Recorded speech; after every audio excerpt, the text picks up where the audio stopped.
La voie du véritable pardon du pasteur Masolo Tsunasi. C'est la place de la mémoire dans le pardon. 1 Roi chapitre 2, le verset 8 à 12 dit: Voici, tu as près de toi Shimei, fils de Géra, Benjamin, le Benchourim. Il a prononcé contre moi des malédictions violentes le jour où j'allais à Manaïm. Mais il descendit à ma rencontre vers le Jourdain, et je lui jurai par l'Éternel en disant: Je ne te ferai point mourir par l'épée. Maintenant, tu ne le laisseras pas impuni, car tu es un homme sage, et tu sais comment tu dois le traiter. Tu feras descendre ensanglanter ses cheveux blancs dans le séjour des morts. David se coucha avec ses pères, et il fut enterré dans la ville de David. Le temps que David régna sur Israël fut de 40 ans. À Hébron, il régna 7 ans. Et à Jérusalem, il régna 33 ans. Salomon s'assit sur le trône de David, son père, et son règne fut très affermi. Il y a plusieurs affirmations et questions dans le pardon. Les hommes du monde, eux, disent que pardonner, ce n'est pas oublier. Ou il faut tirer des leçons après que vous ayez pardonné l'offense subie. Ou encore, j'ai pardonné, mais je suis devenu sage et prudent. Ou même, j'ai pardonné, mais j'ai pris la décision de m'éloigner. Et j'ai pardonné et je n'ai plus confiance. Est-ce qu'un enfant de Dieu peut raisonner et parler ainsi? Cela est-il biblique? Est-ce que le Saint-Esprit fait de nous des personnes amnésiques? Je vous propose alors de vous poser à vous-même ces questions. Si j'ai pardonné, pourquoi n'ai-je pas pour autant oublié? Est-ce que le fait d'avoir encore l'offense en mémoire équivaut à dire que mon pardon n'est pas total ou parfait? Est-ce que devenir chrétien veut dire devenir amnésique? Et si je n'y arrive pas, cela veut dire que je suis rancunier ou méchant? Ou encore, est-ce que le chrétien que je suis doit tout croire, même le mensonge, parce que la Bible dit que l'amour croit tout? En fait, il y a deux dimensions dans le pardon: se rappeler ou oublier. La dimension est la position du rappel de l'offense, gardée en mémoire et accompagnée de la douleur ressentie à son évocation. La seconde dimension nous place au contraire dans le rappel de l'offense subie sans que cela ne nous touche. Un pardon qui nous conduit à oublier complètement cette offense. Je reprends. En fait, il y a deux dimensions dans le pardon: se rappeler ou oublier. La première dimension, se rappeler, est la position du rappel de l'offense, gardée en mémoire et accompagnée de la douleur ressentie à son évocation. La seconde dimension nous place au contraire dans le rappel de l'offense subie sans que cela ne nous touche. Un pardon qui nous conduit à oublier complètement cette offense. Grand 1, le pardon accompagné de la mémoire de l'offense, mais avec la douleur.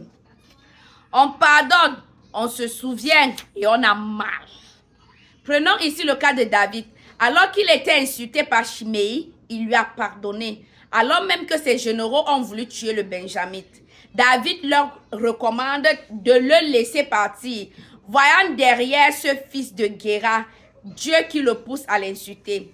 Quand il a été restauré comme roi, David n'a jamais attenté à sa vie. Cependant, arrivé à la fin de sa vie, il fait part de ses dernières volontés à son fils Salomon en lui disant au sujet de Shimei: Tu as aussi dans ton entourage Shimei, fils de Géra, un Benjamin du village de Bahurim. Il a prononcé contre moi des terribles malédictions le jour où j'ai dû me réfugier à Mahanaïm. Mais lorsqu'il est venu à ma rencontre vers le Jourdain, à mon retour, je lui ai juré au nom de l'Éternel que je ne le ferai pas mourir par l'épée. Maintenant, ne le considère pas comme innocent. Tu es un homme avisé et tu sauras comment tu dois le traiter. Tu verras ce qu'il soit mis à mort malgré son grand âge. 2 Rois chapitre 2, le verset 8 à 10. David n'avait pas complètement pardonné. La preuve est écrite dans le livre de 2 Rois chapitre 2, le verset 8 à 9. Sur son lit de mort, le roi David fit promettre à Salomon de s'occuper du cas de Shimei en lui ordonnant ce qu'il devait faire à son offenseur. Voici, Tu as près de toi Shimei, fils de Gera Benjamin, de Bachurum. Il a prononcé contre moi des malédictions violentes le jour où j'allais à Mahanaïm. Mais il descendit à ma rencontre vers le Jourdain et je lui jurai par l'Éternel en disant, je ne le ferai point mourir par l'épée. Maintenant, tu ne le laisseras pas impuni, car tu es un homme sage et tu sais comment tu dois le traiter. Tu feras descendre ensanglanter ses cheveux blancs dans le séjour des morts. Et lorsque Salomon a pris le pouvoir après la mort de son père, il ne tua pas Shimei, mais, usant de sagesse, il lui intima l'ordre de construire sa maison à Jérusalem et lui fit prêter serment de ne pas sortir de cette ville, faute de quoi il serait tué.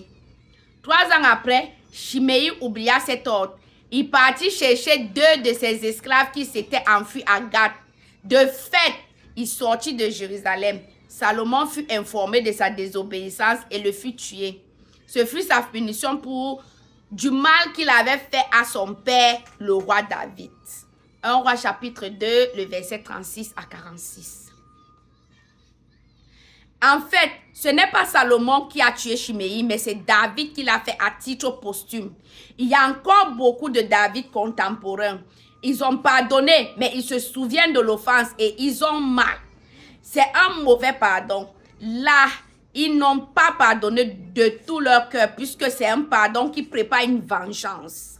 Si vous avez encore l'offense en mémoire et que c'est douloureux, cela veut dire que vous n'avez pas véritablement pardonné. Si vous avez encore l'offense en mémoire et que c'est douloureux, cela veut dire que vous n'avez pas encore véritablement pardonné. En soi, David n'a jamais pardonné à Shimei. Il l'avait pardonné pendant un temps seulement. Les David contemporains offrent des pardons temporaires et se vengent le temps venu. Leur douleur est toujours là, alors qu'ils auraient dû en être autrement. Se rappeler de l'offense, mais sans éprouver une quelconque douleur.